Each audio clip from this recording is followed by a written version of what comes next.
reimbursing yung isang official niya na nag-abono as big as 150,000 pesos? Legally speaking, well, it will depend kasi on the situation eh. But in this case, as I understand it, confidential funds, and as I've read from the JC itself, bawal kasi talaga yung reimbursement. So if the agency were to reimburse him, then the agency would be held liable actually under the joint circular for reimbursing.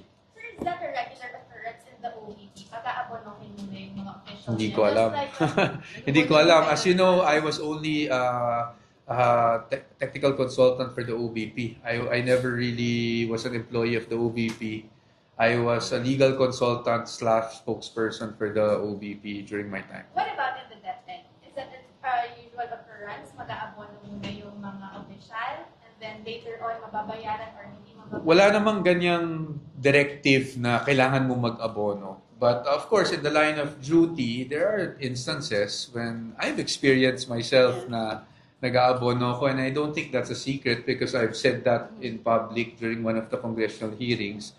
I think all government officials and employees would attest to the fact na minsan, in the exigency of service, or minsan, pag may mga kailangan, hindi mo maiiwasan na mag-abono. Last question.